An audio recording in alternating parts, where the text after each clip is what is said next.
특히 유전적인 거는 10%도 안 됩니다. 혈당만 낮추면 되겠지, 당뇨약만 먹으면 되겠지, 그렇게 세뇌를 시킨다니까요. 지금도 원장님 얘기대로 공복에 과일 먹기 시작하고, 그렇게 꿈쩍도 안 하던 당화혈색소 수치가 한 달 만에, 3개월 만에 이제는 혈당약 끊었습니다. 실제로 암 환자들이 죽기 직전에 자신이 썼던 그 전체 의료 비용의 30-40%를 한 달 안에 써요. 막 이것저것 다 해버리는 거죠. 얼마나 고통스럽게 살다 죽겠습니까? 화학적인 거를 멀리하고 약으로는 한계가 있다. 림프 시스템을 해독하면 되는데 채소 과일식밖에 없다. 당뇨를 발병시키는 나쁜 식습관은 무엇인가요?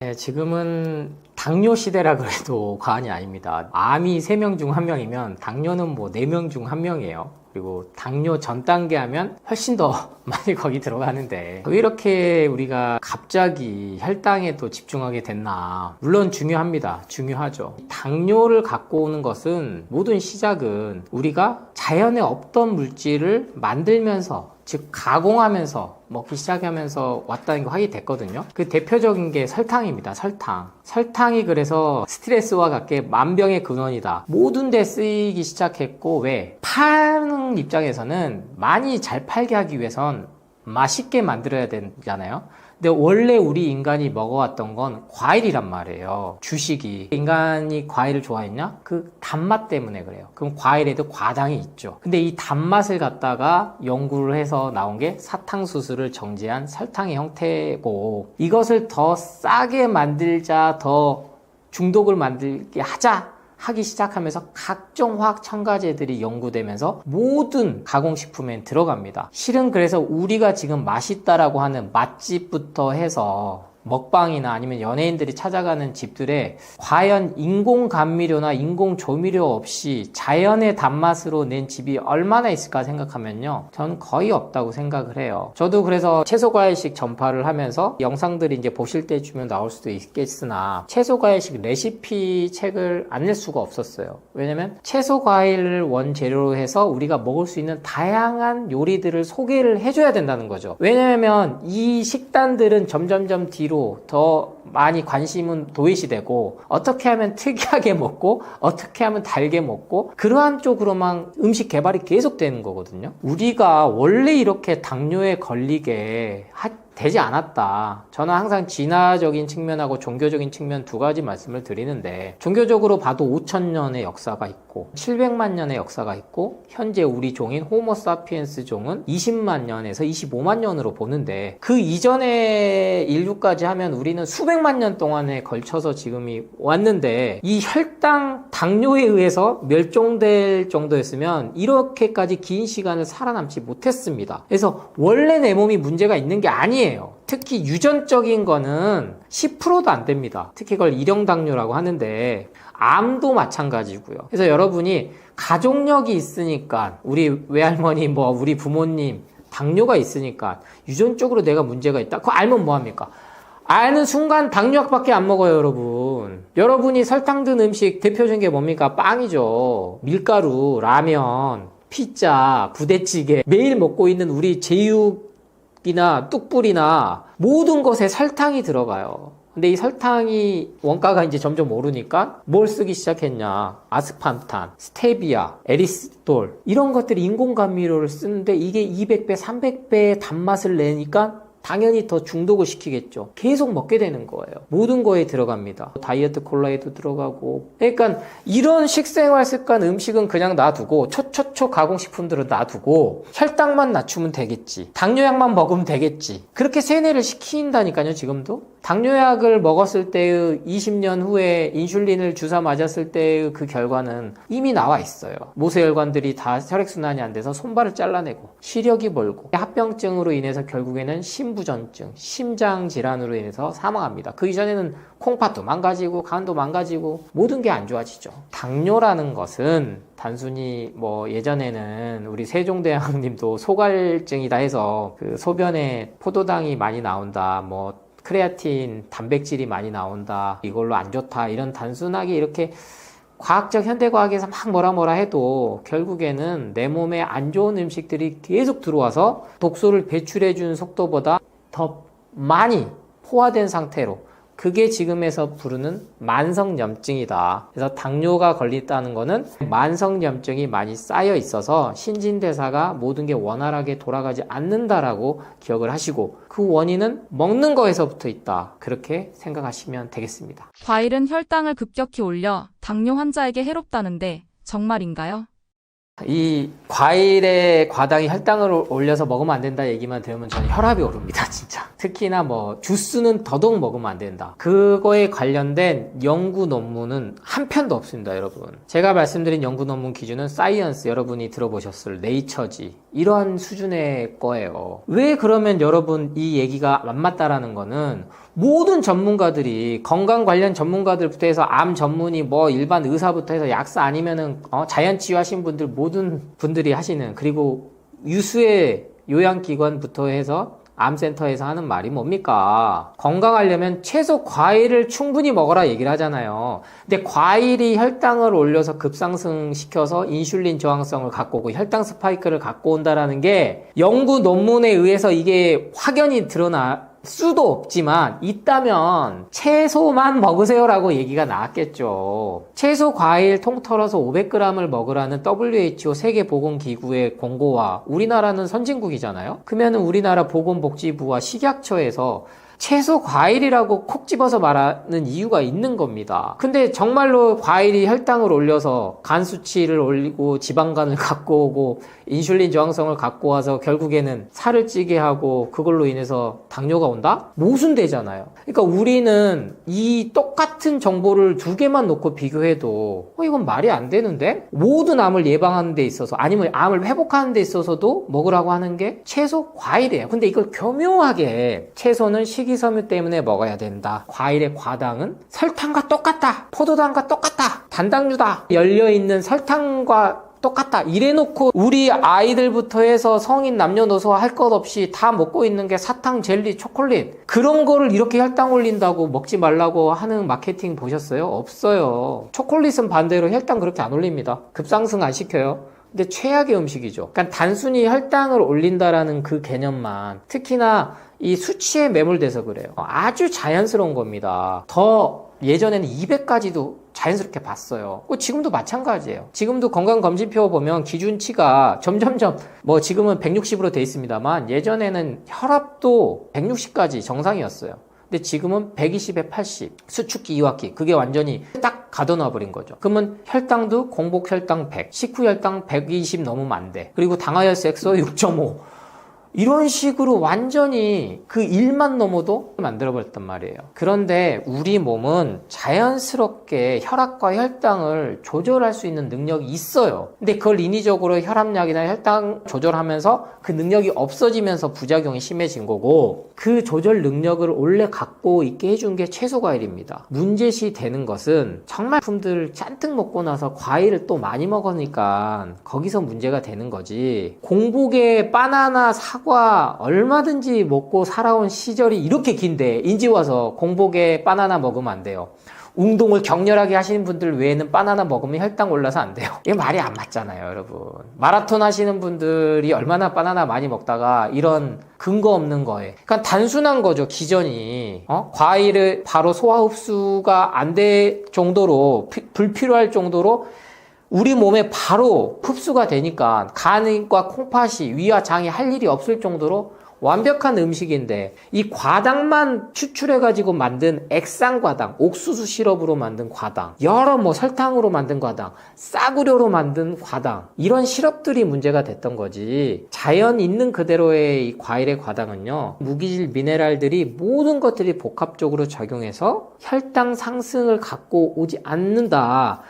근데 안 드시던 분들이 과일을 드시면 100에서 120, 140 올라가죠. 그리고 진짜 몸이 안 좋으신 분들은 200이 넘는 경우도 있어요. 그런데 인슐린 주사 맞고도 300, 400이 안 떨어지신 분들이 유일하게 당뇨를 완치할 수 있는 방법은 과일밖에 없습니다. 채소 과일식밖에 없어요. 그런데 이런 연구 결과들은 안 알려주는 거죠. 왜? 약이 필요 없어지잖아요. 혈당을 안 올리는 뭐 플랜이라 그래서 가공식품들을 아주 비싸게 팔기 시작하는 시대에 우린 살고 있는데 약이 필요 없어? 정상이 되는 게 있어. 뭐야? 마트 과일이에요. 그래서 제가 이렇게 책을 쓰고 계속 강연을 하면서 유튜브에 제 댓글에 여러 밑도 끝도 없는 공격성 비난 댓글도 많지만 한약사님, 원장님 정말 고맙습니다. 원장님 얘기대로 공복에 과일 먹기 시작하고 CCA 주스 갈아서 먹고 착즙으로 먹고 나서 그렇게 꿈쩍도 안 하던 당화혈색소 수치가 한 달 만에 3개월 만에 이제는 혈당약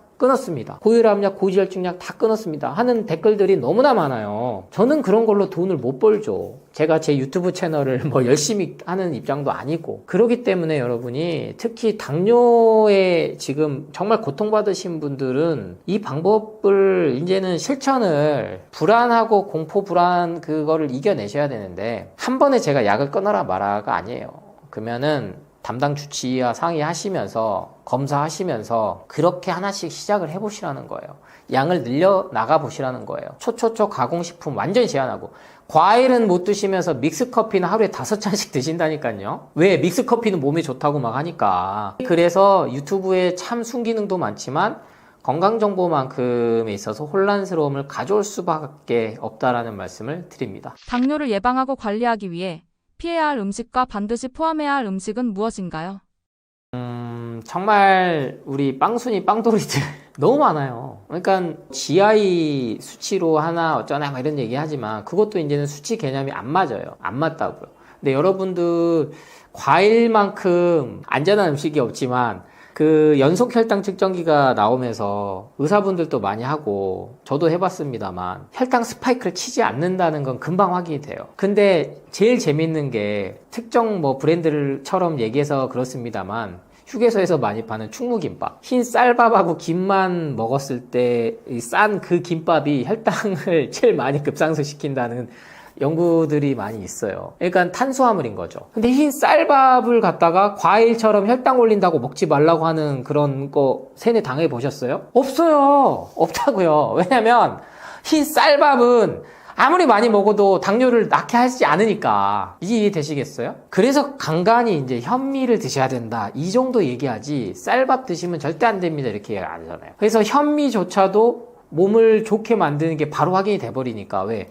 쌀 결을 껍질을 한번 벗긴 게 이제 타작해서 먹는 게 통곡물인데 현미부터 시작해서 모든 게 통밀은 괜찮아요. 근데 모든 거를 벗겨내고 쌀론을 없애고 갈아서 먹는 밀가루가 반죽이 기본 베이스된 빵이 그래서 문제가 되기 시작한 겁니다. 모든 밀가루들이. 특히나 그게 또 그 원재료들이 수준이 떨어지는 데서부터 시작하는 거고요. GMO, 유전자 변형이라든지. 그러니까 이 흰 쌀밥을 갖다가 현미 작곡식으로 바꾸시는 그 문화가 좀 성행하다가 갑자기 현미에 피트산부터 해서 채소 과일에 독성 물질들이 있다 이런 게 소화가 안 된다 작곡을 먹은 건 안 된다 하니까 다시 또 쌀밥을 지금 많이 드시는 분들이 있거든요. 쌀밥을 먹은 지 우리 인류 역사는 200~300년도 안 됐어요. 특히나 우리는 조선시대까지는 다 현미로 먹었습니다. 근데 일제 강점기 시대 때 본격적으로 도정이 되기 시작했고 일본은 그럼 왜 이렇게 벗겨 먹었냐? 쌀을 빚어서 만든 술이 아주 전문화됐었어요. 근데 이게 쌀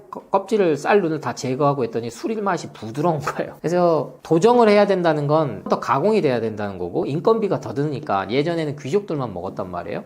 그래서 현미를 안 먹기 시작하면서 병이 막 돌았어요. 그게 대표적인 게 비타민 B가 부족해서 따로 사 드실 필요가 없이 현미밥을 드시면 되는데 이 현미는 당연히 많이 씹어야 되겠죠. 까끌까끌하니까. 그러니까 그것 때문에 이제 우리는 먹기 편하고 부드러운 흰 백미를 먹는 건데 주식이 지금 우리는 백미가 돼 있잖아요. 이것만 좀 멀리를 해줘도 조절하는데 도움이 된다. 그러니까 엄한 죄 없는 과일을 갖다가 떨어뜨릴 게 아니고 주식인 백미만 섞어서 드셔라. 그러면 이제 직장 생활 하시니까 그때 오래 이렇게 씹어 먹기가 어렵잖아요. 최소한 15분에서 20분 정도는 식사를 하셔야 된다 생각하시는 게 좋아요. 5분 만에 다 먹어버리니까. 후루룩. 그러니까 저도 정말 탕 음식 좋아하거든요. 안 씻고 삼키고 하니까 혈당이 오른다. 그래서 급하게 먹고 안 씻고 먹고 기본적으로 우리 몸엔 치명적이다. 그래서 여러분 생각해 보세요. 카라멜 마키아토랑 생과일 주스 중에 뭐가 더 몸에 안 좋겠어요? 똑같이 마신다면. 당연히 휘핑크림 넣고 치즈, 생크림 모든 게 들어간 카라멜 마키아토가 우리 몸에 안 좋은 거지. 그런데 과일 주스는 계속 공격당하니까 안 먹고 공격 안 하는 카라멜 마키아토는 먹단 말이에요. 이게 인간의 뇌를 계속 세뇌시킨 결과입니다. 이게 정치에만 선동선전이 있는 게 아니고 건강 쪽에도 이게 있을 수밖에 없어요. 그러니까 진짜로 당뇨를 갖고 오는 음식들은 초초초 가공식품이라는 건 이미 연구 결과에 밝혀졌고 인공 감미료조차도 발암물질이라는 게 확인돼서 먹지 말라고 알려졌지만 마케팅 면에서는 광고하는 거는 없죠. 왜냐면 채소 과일을 막 대대적으로 광고하는 거 보셨어요? 대신에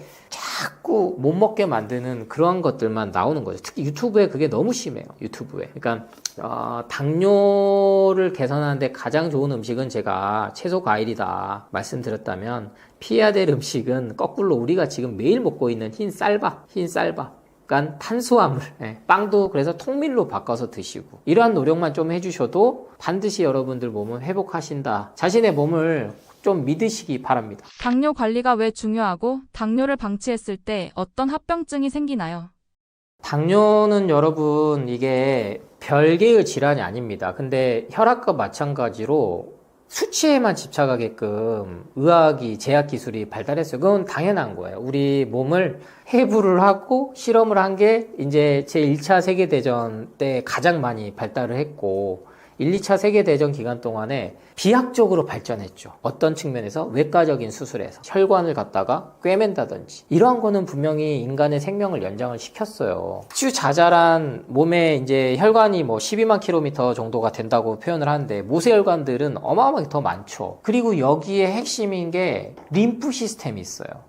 이걸 간과한 겁니다. 이제 혈압은 말 그대로 우리 몸에 혈관에 뭔가가 쌓이면 밀어내려면 압이 늘어질 수밖에 없어요. 그래서 늙을수록 혈압이 올라가는 게 정상인 겁니다. 그런데 안 먹어야 될 음식들, 동물성 식품이 가장 대표적인 거죠. 기름진 거. 이런 게 이제 끼고 그 몸에 안 좋은 게 들어오니까 칼슘화 돼가지고 석회가 생기고 그러니까 혈관이 막혀버린 거예요. 혈관의 탄력을 떠나서. 그러니까 이런 게 생기면 결국에는 안타깝게도 뇌졸중, 뇌경색, 심장마비 이런 게 오니까 병원에서는 혈압약을 쓸 수밖에 없는 거고 혈당약을 쓰는 거지만 수치가 안정이 되고 좋아지면 약을 끊고 아니면 약을 점진적으로 양량을 줄이고 안 좋을 때만 먹으면서 하게끔 하면서 식생활 습관을 바꿔야 되는데 그걸 못하니까 20, 30년 먹으니까 결국에는 당뇨로 약을 먹고 있어도 인슐린 주사를 맞아도 안 떨어지고 답이 없는 거예요. 그래서 결국에는 대안은 인공췌장밖에 없다. 그 연구까지 가고 있지만 아직까지는 기술력이 안 돼요. 화성까지 뭐 유인탐사선을 보낸다,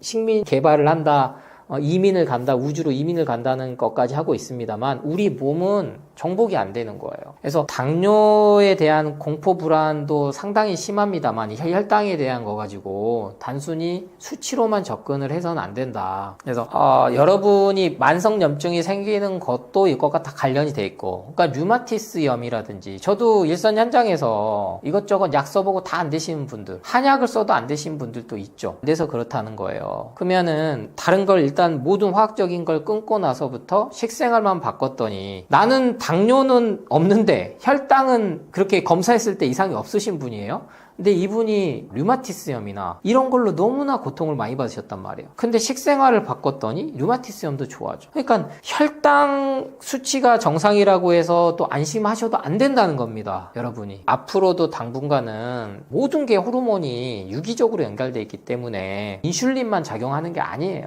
현재 밝혀진 것만 해도 뭐 25,000가지가 넘는 효소가 간에서 생성이 되는데 그런 것들을 약물로 인해서 하기에는 아직은 기술력이 안 돼 있고 더 나아가서는 되려 몸을 해친다. 그것까지 부작용까지 밝혀졌습니다. 그렇기 때문에 100세 시대 120세대지만 건강 수명은 60세란 말이에요. 그러면은 막 20년, 30년은 아파서 임종을 병원에서 쓸쓸히하고 죽기 전날까지 혈당 검사를 왜 하냐는 거죠. 내일 죽을 사람한테 왜 찍고 CT를 왜 찍고 비타민 D를 왜 투여를 하고 돈 버는 거예요. 그거는 사람이 죽일 때가 되면 일주일에서 2주 정도는 곡식을 끊고 자연스럽게 온몸에 수분이 빠져나가면서 편안하게 가게끔 진화 설계가 다 끝났는데 죽을 때까지 링겔 놓고 수액 놓고 자식들 마음을 이용했단 말이에요. 그게 그래서 얼마나 부작용이 심하니까 연명치료 거부까지 의사를 결정해라까지 정부에서 그걸 공고를 하겠냐고요. 근데 당뇨도 마찬가지예요. 죽을 때까지 이게 몸이 띵띵 붓는데 전날까지도 당뇨약 먹고 있고 인슐린 주사 맞는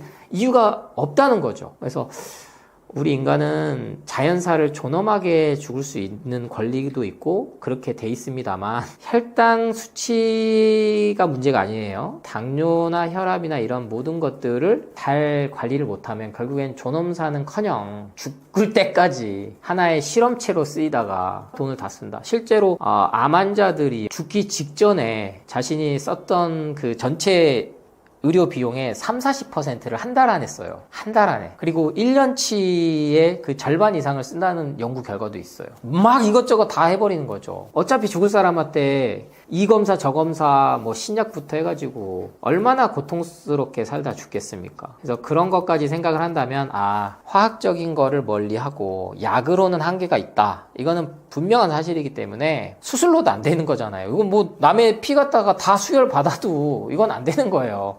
자가 면역 질환만 더 생기는 거지. 그러니까 림프 시스템을 해독하면 되는데 채소 과일식밖에 없다. 그래서 이러한 그 림프 시스템에 대해서 조금 더 공부를 하고 싶으신 분들은 제 책 완전 배출이나 완치 비만 책을 읽으시면은 훨씬 더 이해가 되실 겁니다. 커피는 몸에 좋다 나쁘다 말이 많은데 어떤 것이 진실일까요?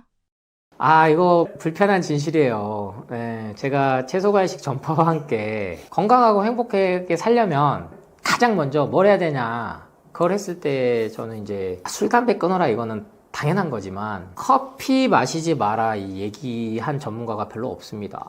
왜냐면 우리나라는 커피 공화국이거든요. 세계 2위예요. 미국 다음 우리나라가 지금 2위입니다. 커피 시장 규모가. 커피로 인해서 발생되는 경제적인 파급 효과도 어마어마하기 때문에 근데 저는 여러분한테 말씀드리고 싶어요. 여러분이 안 드셔도 안 망합니다. 절대로. 근데 여러분이 아픈 이유를 콕 집어서 말해주는 경우가 없어요. 계속 커피는 하루에 4잔까지도 먹으면 수명 연장에 좋고 심장 질환에 좋고 좋다더라, 뭐 살 빠지는데 좋다더라, 암 환자들한테 좋다더라, 이런 기사는 계속 떠요. 하루 한 잔을 먹었을 때 오는 부작용들부터 해서 커피 4잔 이상을 먹으면 이 사망률이 올라간다는 기사도 뜹니다. 그러면요 그 기사는 오래 못 가고 그 정보들로 이게 싹 도배가 돼요. 왜냐면 언론도 광고 수입이거든요. 그러면 기사를 실을 때 그게 그냥 실어진다고 생각하시면 너무 순수하신 거고 순진한 겁니다. 모든 게 기업 협찬과 광고의 후원에 의해서 움직이는 거예요, 언론은. 그 안에서 이제 저널리즘을 갖고 진실을 파헤치는 거고, 커피는 하루 한 잔까지만 드시라는 게 모든 병원에서 하는 얘기는 맞아요. 왜? 카페인 함량 때문에 그렇죠. 카페인 함량 때문에. 그게 임산부는 200mg 이하고 일반인은 400mg. 그래서 4잔까지로 얘기를 한 건데 제가 커피 사업을 했기 때문에 여러분들한테 더 이렇게 말씀을 드릴 수 있는 거예요. 커피 콩을 갖다가 일단 로스팅을 해요. 로스팅을 한 걸 커피 매장에 갖고 와서 다시 글라인더로 갈아서 에스프레소를 내려서 거기에 여러 커피가 나오는 건데 일정하게 기준을 맞출 수가 없어요. 카페인 함량부터 해서 모든 것들이. 그러니까 그 실험 자체가 안 맞다는 거죠. 그래서 커피가 몸에 좋다라고 하는 거는 콩에서 나온 폴리페놀의 일종인 성분들을 추출해서 그거와 동일한 것들로 쥐에다가 실험했을 때 연구를 하든지 아니면은 관찰 연구로 해서 근거 없이 그냥 동일한 조건을 안 맞추고 그냥 이 사람은 커피를 몇 잔까지 먹었지? 이렇게 해서 그냥 나오는 연구 결과들이지 그 세부 내용들을 들어보면요. 암에 좋아서 암 환자들에게 커피를 먹이는 암센터는 없습니다. 혈당을 올린다고 해서 못 먹게 하는 암센터도 없어요. 착즙을 해서 먹이는 세계적인 암센터들이나 요양기관은 많습니다. 이제 여러분이 뭘 먹을 거냐는 거예요. 왜 커피가 몸에 안 좋을 수밖에 없냐? 이미 우리나라도 식약처에서 발암물질이 들어가 있으니까 우리나라는 0.8 ppm까지 했지만 유럽은 일찌감치 0.4예요. 이 규제가 어렵다는 거예요. 방금 말씀드린 것처럼. 근데 왜 나올 수밖에 없냐? 로스팅은 태운다는 뜻이에요. 근데 보통 100도씨 넘으면 발암물질이 나와서 벤조피렌부터 해서 아크릴아마이드 튀겼을 때 나오는 거죠. 그러니까 육고기도 발암물질이 나온다고 하는 건데 감자튀김도 똑같아요. 프렌치라이. 저도 정말 맥도날드 그 감자튀김 사랑했습니다. 미국 기업에서 스스로 감자튀김에 발암물질이 나온다는 걸 인정하고 그 방법을 연구했어요. 조온에서. 근데 우리나라 아직 그게 안 되죠. 근데 커피는 더더욱 안 돼요. 수입을 해와요. 로스팅을 심지어 외국에서 한 로스팅 자체를 해와요. 그러면 이게 곰팡이 독소부터 해서 여러 가지 심지어 농약부터 해서 안 나오게 하려면 강하게 해요. 살균, 멸균 이런 걸 하려고. 그럼 강로스팅을 한다는 거는 200에서 230도까지 올라갑니다. 이때 실은요, 이상하게 맛이 더 나요. 신맛이라고 하죠. 신미. 제가 SNS를 자주 보는데 이유는 그거예요. 트렌드를 보거든요.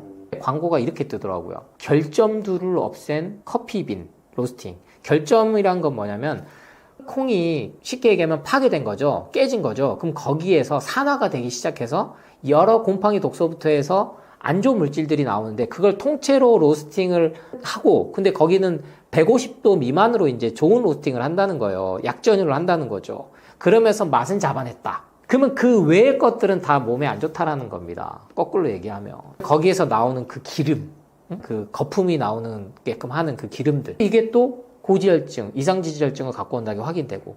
그러니까 안 좋은 거는 점점 이렇게 늘어나지만 여러분들한테 말은 안 해주고. 얼토당토 않는 실험 관찰 연구로 해서 그 커피가 동일하게 여러분이 먹는 커피가 아니에요. 여러분이 먹는 커피는 정말 싸구려 중에 싸구려입니다. 그러니까 1,000원짜리 커피가 나오죠.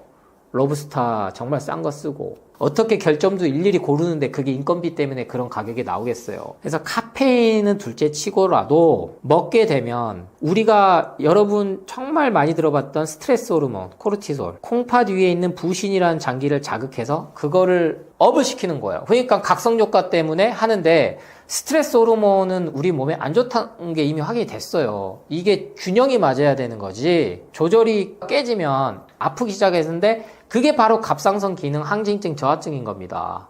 호르몬 계통이 1차적으로 문제가 생기니까 20대 여성분들이 너무나 많이 생겼어요. 그래서 커피는 훨씬 더 많다. 그래서 한 잔까지만 먹을 수 있으신 분들 근데 하루 한 잔 기준이 이렇게 큰 사이즈로 먹으면 아무 의미가 없고요. 근데 직장인들부터 해서 공부하는 학생들까지 모든 게 고카페인 함량을 막 먹고 드링크제를 먹고 인터넷에 보면은 막 그런 거, 이렇게 먹으면 잠이 안 와. 커피보다 더 효과가 좋아. 보면은 뭐 바카스하고 컴피더스하고 두 개 합쳐가지고 여기에다가 아메리카노 같이 섞어서 먹으면 그렇게 인생을 살다가 10대, 20대 보내고 30대부터는 아프기 시작한다는 거예요. 그래서 이제 임상 확인된 거는 저는 한약 먹으라는 얘기 안 드려요. 커피부터 끊어라.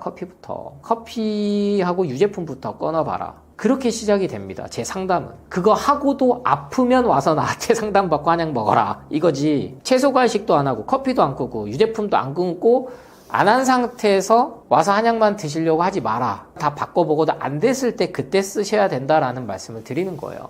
근데 커피를 여러분 평생 먹지 말라 할 수는 없어요. 근데 지금 여러분이 아프다면 커피부터 제한을 해보십시오. 그럼 반드시 모든 수치가 정상으로 될 수밖에 없습니다. 커피가 고혈압, 당뇨에도 영향을 미칠 수 있을까요?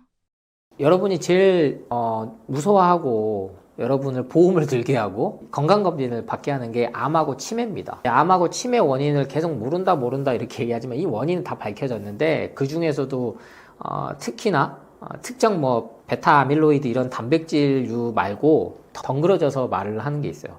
에이지스라고 당화산물입니다. 이게 당독소인데 쉽게 말씀드리면 이때 이 포도당 그 혈당이 아니고 단백질이 변성이 됐을 때 생기는 독소예요. 이거는 육고기도 마찬가지지만 식물성에도 단백질이 있거든요. 커피에도 단백질, 지방 이런 게 다 있어요. 그래서 가끔 어떤 분들은 커피 태워서 먹은 거 안 좋으니까 콜드블루로 먹은 이게 차갑게 내려서 먹은 건 어떠냐부터 해가지고 아니면 아메리카노 사놓은 거 어제 먹은 거 남은 거 몇 날 며칠 드신 분도 있거든요. 그럼 지방이 다 산패예요. 훨씬 더 빨리 산패하고 산화가 됩니다.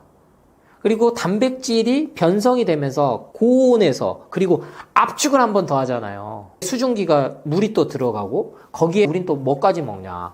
우유까지 섞어서 먹어요. 그게 라떼잖아요. 그럼 우유는 또 고단백이죠. 지방이 있죠. 변성이 이루어지면서 우리 몸에 들어와서 왜 우리가 원래 안 먹던 음식들이거든요. 그런 형태거든요. 그런 게 쌓이고 쌓여서 혈관을 막히게 하고 혈압을 올리고 당뇨를 갖고 오고 콩팥을 병들게 하니까 결국에는 뇌혈류를 막히게 해서 치매를 갖고 온다는 거죠. 장기간에 걸쳐서. 그러니까 당장에는 이게 각성 효과 때문에 부스터 효과 때문에 내가 일을 잘하는 것 같고 업무 효율이 높은 것 같지만 대부분 편두통을 겪잖아요. 그럼 더 강력한 고카페인을 먹게 되고 모든 일상생활에서. 그래서 커피를 하루 4잔을 의미가 없는 게 다 들어가 있다고요. 여러분이 먹는 진통제에도 들어가 있고 음식에도 들어가 있고 하다못해 초코우유에도 들어가 있고 들어가 있는 데가 없어요. 왜? 그게 중독이 되거든요. 그래서 커피가 보약이다. 이렇게 생각하시면 안 된다. 근데 믹스 커피를 하루에 뭐 10잔씩 드시고도 건강하신 분들 반드시 있습니다. 우리 할머니 이래서 우리 할아버지 이래서 군것질 안 하세요. 예를 들면 라면만 드신 분들은 라면만 삼시세끼 드시지 다른 것들 막 해서 안 드신다고요. 병원도 자주 안 가요. 그 약도 안 먹어요. 그러니까 약물 부작용이 안 생겨요. 근데 커피는 대표적으로 우유랑 마찬가지로 약하고 같이 먹지 말라고 하잖아요. 부작용이 생기는 게 이미 너무나 확인됐기 때문이에요. 근데 지금 젊은 분들 커피에 그냥 우유에 약 드신 분들 너무 많아요. 약 먹으면 속쓰럽다고. 응? 나이 드신 분들은 우유에다가 약 드시고 뭐 이런단 말이에요. 그러니까 커피가 우리 몸에 항산화 성분을 갖고 온다? 장기적으로 먹었을 때 효과 없습니다. 그리고 저는 개인적으로는 커피 관장도 그래서 권해드리지 않아요. 왜? 말씀드린 발암물질들이 미생물 환경에 다 들어갑니다. 그러니까 동국물이 들어오니까 관장이 잘 되고 한 번에 다 나가는 거지. 암 환자들이 너무 많이 하고 일반인들도 하거든요. 커피 관장을. 그 로스팅 되는 수준을 한 잔에 10만 원짜리 이상짜리들을 여러분들이 사서 하신다는 건 어려운 거예요. 너무나 수천 가지 수만 가지의 화학작용들이 일어나는 거가 커피인데 그게 우리 몸에 들어왔을 때 계속 쌓여서 모든 면역 질환부터 해서 만성염증을 갖고 오게 할 수밖에 없다. 그럼 관절염, 류마티스염, 속목터널 증후군 이런 것들까지도 여러분이 커피로 연결을 못 지어서 그렇지 커피만 끊어봐도 이상하리 많지 그런 게 좋아지는 경험을 꼭 하시게 될 겁니다. 커피 중독을 벗어나는 방법은 뭐고 또 우리가 흔히 먹는 것들 중에 의외로 몸에 안 좋은 음식은 어떤 게 있을까요? 그래서 이 커피 위해성 저만 이제 얘기하는 게 아닙니다. 많은 화학자들이 얘기하고 전문가들이 얘기하면서 커피 끊어보시겠다고 해서 첫 번째 하는 질문이 이거예요. 디카페인 금 먹으면 괜찮나요? 근데 카페인이 문제가 아니라는 거예요, 여러분. 디카페인은 용매를 한 번 더 씁니다. 분리되잖아요. 이산화탄소를 쓰든 물을 쓰든 안전한 걸 쓰든 아니면 매니큐어 지우는 그걸 쓰든 에탄올, 메탄올 뭐 이런 거 복잡하게 생각할 필요 없이 뭔가 한 번 더 화학 구조 분자가 한 번 더 일어난다는 건 우리 몸에 좋을 게 하나도 없다는 거예요. 제가 디카페인 드실 바야 그냥 믹스커피 마음 편히 드셔라. 코카콜라 제로, 다이어트 제로, 이러한 탄산음료 제로 음료 먹을 바에야 그냥 설탕 든 거 먹어라. 이렇게 말씀을 드리는 거예요. 왜냐면 화학적인 변화들을 갖고 오는 거는 이미 연구에 의해서 발암물질을 갖고 온다는 게 됐지만 상식적으로 생각해도 이게 몸에 안 좋다는 거예요. 이거 무슨 증거가 뭐가 필요합니까? 에비던스가. 그러니까 의학적 이 협소한 거에서 못 벗어나신 분들은 결국에는 나중에서야 병원 탓한다고요. 의사 탓하고. 뭐 그랬잖아. 수술하랬잖아. 약 먹으면 된댔잖아. 그렇게 말하는 사람들 없어요. 부작용에 대해서 안 알려줄 뿐이지. 그래서 벗어나기 위한 방법으로 디카페인을 선택하는 거는 1차적으로 말리고요. 그 다음 이 마시는 거에서 여러분들이 라떼, 두유 이런 식으로 가요. 그리고 우유, 유제품은 어떠냐 이렇게 가는 거죠. 제가 끊어봐야 되는 게 유제품이다 얘기 드리는 게 우유도 가공이 너무 많이 들어가는 거예요. 소 자체가 송아지를 먹이기 위해서는 이 인간과 다르게 이미 생성이 돼 있습니다. 그거를 이제 현대 과학에서 밝혀진 것이 단백질이 너무나 많이 들어가 있다. 우리 몸에서는 소화를 못하는 게. 그래서 유당불내증이 생긴 거예요. 이렇게까지 해서 지금 A2 우유가 나온 이유가 그거거든요. A1 단백질은 원래 없었던 건데 소가 가공된 사료를 먹고 항생제를 맞고 사육이 되다 보니까 생긴 게 확인이 된 거예요. 그러니까 그게 우유에도 들어가더라는 거죠. 그러니까 항생제 맞고 자란 소가 우유에 들어가고 그 우유를 우리가 인간이 먹는다는 겁니다. 원래 인간은 특정 성까지 아기 때까지만 해서 모유를 끊게 돼 있지 평생 우유를 먹어야 되는 건 아니죠. 이 우유도 가급적이면 유기농 우유를 드셔라 이렇게 말씀을 드리는 거예요. 커피에서 대체를 할 거면. 근데 유제품도 많은 화학적인 게 들어가요. 발효를 시키는 거니까 치즈부터 해서. 근데 가공된 걸 다 피하셔야 돼요. 가공, 모조 치즈, 가짜 치즈부터 해서. 그래서 성분 함량표를 항상 확인을 하셔라. 우유는 가급적이면 유기농 우유를, 무항생제 우유를 드시는 게 좋고, 우리 아이들이 뭐 콜라나 먹는 것보다는 두유 먹는 게 나니까요. 그래서 두유도 마찬가지로 너무나 성분 함량표에서 첨가제가 많이 들어간 건 좀 피해 주시는 게 좋다. 그래서 마시는 거는 우리가 차 문화로 돌아가야 됩니다. 우리 특히 동양도 그렇고 서양도 그렇고 허브차를 원래 마셨어요. 근데 이게 모든 거를 장악해 보죠. 커피가. 그리고 탄산음료가. 탄산음료 몸에 안 좋다고 하니까 더더욱 커피로 이제 주력이 된 상황인데, 다시 허브차, 캐모마일 이런 것들로 돌아가야 됩니다. 그래서 녹차가 있는 카페인 함량이랑 커피를 가공해서 나오는 거랑 또 조금 달라요. 성질이. 나는 그래도 아직까지 카페인이 좀 필요해 하시면 녹차, 홍차는 조금 더 높고요. 그러니까 녹차를 잘 활용하면서 점점점 이 카페인에서 금단 증상이 반드시 나올 수밖에 없어요. 커피를 끊게 되면. 뭐 심지어 심하신 분들은 피부에 아토피, 발진이 일어납니다. 가려움이 생기고. 왜냐면 몸에 있는 독소 배출이 시작되기 시작하거든요. 술, 담배도 이겨내는 게 실은 우리 몸인데, 술, 담배, 커피, 탄산, 여러 가지 가공식품까지 들어오니까 이제 아프기 시작한 거거든요. 그래서 술, 담배를 못 끊으시는데 일단 나는 좀 몸 회복하고 싶다 하신 분들은 커피하고 유제품을 끊고, 차를 이제 좀 강조드리는 게 버섯차 많이 강조드려요. 상황영지 차가버섯. 그리고 과학기술이 많이 있어서 안 되는데 지금은 상용화가 많이 됐거든요. 그래서 상황영지 차가버섯을 티백에 든 거는 좀 권하지 않아요. 왜냐하면 미세 플라스틱, 나노 플라스틱이 많이 검출이 됩니다. 자체에서. 커피도 마찬가지예요. 그러니까 이거를 드롭으로 해가지고 먹으면 좋겠지. 근데 거기에 또 나노 플라스틱이 또 들어가는 거예요. 심각합니다. 아주. 뭐 페트병과 마찬가지로. 그래서 영지 차가버섯을 지금은 인터넷만 조금 찾아도 우수한 품질들을 저렴하게 드실 수 있는 시대에 우리가 살고 있기 때문에 커피 대신 저는 버섯차 그렇게 추천드립니다. 요거트도 몸에 안 좋은 영향을 미치나요? 유제품을 대체할 수 있는 식품이 궁금합니다. 우리 인류가 먹고 살만해진 겁니다. 음식 개발이 계속 된 것 중에 하나가 발효식품이에요. 우리 김치도 뭐 대표적인 발효식품이지만, 그 중에 이제 유럽에서 일찌감치 점점점 된 게 치즈부터 해서 유제품류죠. 이게 전체 대량화 시키고 전 세계화적으로 만들다 보니까 첨가 물질이 많이 들어갔었어요. 근데 원재료가 정말 깨끗하다면 상관이 없어요. 근데 이걸 장기간 먹었을 때 유방암을 갖고 온다라는 연구 논문들이 지금은 안전하고 좋다라는 것보다 훨씬 더 많이 이제 뛰어넘기 시작했습니다. 이거에 우리가 관심을 좀 가지셔야 돼요. 이게 요거트를 더 만들어서 2번, 3번 해서 그릭 요거트 먹는다. 아침에. 단백질, 지방은 굳이 그렇게 먹을 필요는 없어요. 과일만 해도 충분히 이미 가능합니다. 그러니까 식물성 단백질이냐 동물성 단백질이냐 이 차이인데, 우리 몸에서는 단백질은 똑같이 작용을 하는 걸로 지금 결론이 나고 있습니다만, 그 양을 점점점 많이 먹게 되면 동물성 단백질은 반드시 우리 몸에 남는다는 거예요. 근데 식물성 단백질로만 채워도, 예를 들면 두부나 콩, 버섯, 일반 채소 과일만 먹어도 아이들 성장에도 아무런 부족함이 없고, 나이가 들었을 때도 근육을 만들어야 된다. 이래서 뭐 MVP부터 해서 우유 가루거든요. 이게 분말 가루로 만들어가지고 그냥 분유죠, 분유. 다 큰 어른이 분유를 먹는 거예요. 그게 진짜 골밀도를 높이고 칼슘을 보충을 해주고 그러한 기능이 확인됐으면요, 노벨상 받았습니다, 진짜. 그리고 그것만 먹으면 안 아프죠. 그러니까 장시간 동안 우리가 한국 사회가 선진국이 되면서 지난 30년에 가깝게 건강기능식품을 먹기 시작했는데, 그렇게 먹었고 매일 먹었는데도 왜 비만 인구는 더 늘고 변비는 낫질 않고 만성질환자들은 왜 이렇게 계속 느냐는 거죠. 그러면 계속 먹어왔던 것보다 끊어봐야 되는 거예요. 그래서 계속 이게 좋다더라, 뭐 이렇게 먹으면 좋다더라. 결국에는 동물성 식품이구나. 제가 비건이 되라고 말씀드리는 게 아니에요.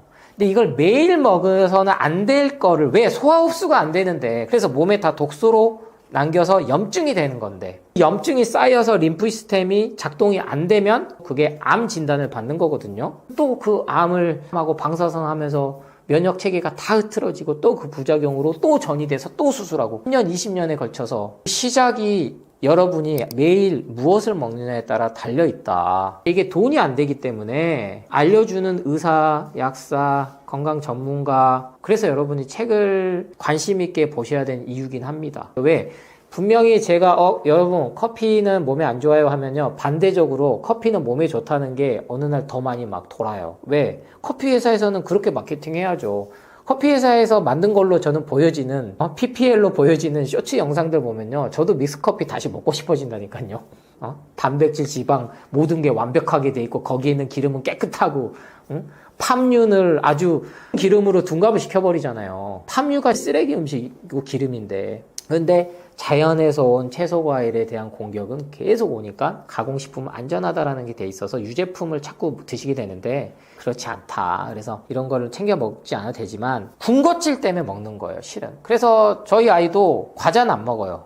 대신에 색다르게 줄 때는 치즈를 줍니다. 치즈도 가면요, 지금도 노란색 치즈 나와요. 흰색 치즈가 있죠. 노란색 치즈는 안 드시면 돼요. 왜? 이건 색소가 들어간 거거든요. 가공 치즈 말고 99.9% 원유를 쓴 걸 먹으면 돼요. 그런 건 더 비쌉니다. 이런 선택과 집중을 소비를 할 때만 더 하신다면 우리 몸은 반드시 회복을 하니까, 뭐 이거 하루 이거 먹으면 뭐 당장 몸이 나빠지진 않아요. 근데 이게 1년, 2년, 10년 만성질환으로 나타나는 거지, 몸이 문제가 절대 있다고 생각하지 마시고, 이게 유전이다 아니면 뭐 가족력이다, 내 몸에 내가 문제가 있다고 계속 검사 검진만 받지 마시고 주구장창 위 대장 내시경, 수면 내시경 받고 그게 깔깔대고 웃을 일이 아니에요. 헛소리 하는 게 죽이는 겁니다. 마약이에요, 프로포폴. 스위치를 껐다 키니까 헛소리를 해대기 시작하는 거죠. 그걸 기억을 못 한다는 게 말이 돼요? 무의식 중에 아무리 한다지만 그게 웃을 일이 아니잖아요. 웃다가 대장에 총각 난 경우도 많아요.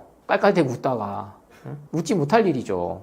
건강검진에만 너무 매달리지 마시고 먹는 거에서부터 가공이 안 된 것들. 그래서 저는 가공이 된 걸 유일하게 드시라고 한 거는 채소 과일을 원물로 해서 만든 것들. 그러면 CC의 주스도 지금은 착즙을 해서 팝니다. 왜? 돈이 되니까. 그럼 제품, 양배추 여러분들이 유기농 사다가 만든 돈보다 훨씬 더 저렴하게, 착즙까지 해서 안전하게 드실 수 있게 레몬 착즙부터 해서 모든 주스들을 팔아요. 무화 화학적인 게 안 들어간 주스를 기준으로 했을 때는 절대 혈당 상승이나 이러한 것들의 부작용이 없기 때문에 커피나 유제품이나 이런 것들을 그러한 마시는 것들로, 간식거리로 할 수 있는 것들로 해보시기를 꼭 추천드립니다. 오늘 또 오랜만에 이렇게 이거 하면 안 된다, 저거 하면 안 된다 이렇게 해서 좀 스트레스 받으실 수도 있어요. 왜냐면 여러분들이 일상생활에서 모두가 밀접한 겁니다. 그 밀접한 거에서 뭔가 변화가 없기 때문에 지금 아프다는 걸 알려드리고 싶었던 거고, 근데 더 나아가서는요, 가장 중요한 게요, 마음이에요. 만병의 근원이다라고 이제는 현대 과학에서 얘기를 하잖아요. 그러니까 누구는 술, 담배 다 하고 싶은 거 다 해도 반드시 있어요. 그분들은 스트레스가 없거든요. 먹으니까 안 좋을 텐데, 이거 먹으면 안 된대, 이렇게 두려움을 갖고 살지 않아요. 근데 먹는 것부터 그렇게 불안, 공포, 두려움에 끄달려 다니면 삶 전체가 그렇게 됩니다. 먹는 것도 내가 누구한테 허락받고 물어보고 먹어야 되는데 결정장애가 올 수밖에 없어요. 제가 채소과일식 완전배출 완치비만에 이어서 이렇게 살리는 습관, 죽이는 습관, 이 책은 자기계발서예요. 물론 정보도 있습니다만 자기 관리를 한다라는 건 즉 건강을 하는 거고, 더 나아가서 마음 들여다봐야 되거든요. 그래서 이 마음이 결국에는 평온해야 된다. 행복의 기준은 마음의 괴로움이 없어야 된다는 겁니다. 우리가 마음의 괴로움이 있기 때문에 먹는 거에 집착을 하는 거고, 뭔가 소비하는데 가방이라든지 구두라든지 그런 거에 소비하게끔 만들어버린 거예요. 근데 계속 허무하거든요. 그 마음을 채우기 위한 시작으로 저는 채소과일식으로 해보셔라. 수행은 먹는 거에서부터 한번 바꿔보셔라. 그리고 나서 내 이 괴로움이 사라지면 갖다가 주위에 나누고 전파하고 봉사하면서 지내시는 게 우리 인간이 가장 행복하게 살 수 있는 길이다. 저는 이제 담고 싶어서 이 책에 담았습니다만, 그래서 오늘 이번 강연이 조금은 색다르고 아니면은 뭔가 울림이 있어서 조금 더 저 사람이 무슨 얘기를 하고 싶은 거야? 저는 이렇게 얘기해서 제가 돈을 벌 수 있는 건 실은 뭐 인쇄밖에 없겠죠. 저는 팔고 있는 입장도 아니고, 그리고 저도 한약사이기 때문에 약국이죠. 한약을 전문으로 하는 약국이지만 저도 건강기능식품 팔고 영양제 파면 돈 많이 벌 수 있어요. 그렇지 않는 거는 신념과 철학이 세워졌다는 겁니다. 그래서 이게 맞고 틀리다를 떠나서 여러분도 그러한 믿음과 신념을 가져야지 행복하게 지낼 수 있다. 그게 누가 남들이 옳다 그르다 손가락질해도 행복하시면 돼요. 물론 주위에 피해를 주면 안 되겠죠. 그 자유라는 범위는 민주주의 사회에서는 남에게 피해를 주면 안 되는 범위입니다. 그렇기 때문에 강연 영상들을 통해서 궁극적으로는 마음의 평온함을 갖고 오시기를 바라면서 이 책을 추천드리니까요. 꼭 한번 읽어보시고, 저는 항상 최고의 치유는 예방이라고 말씀드리거든요. 그래서 아프기 전에 현재 아무 일도 안 일어난 이 상황에 감사할 줄 알면서 그러한 삶이 되시길 응원하겠습니다. 감사합니다.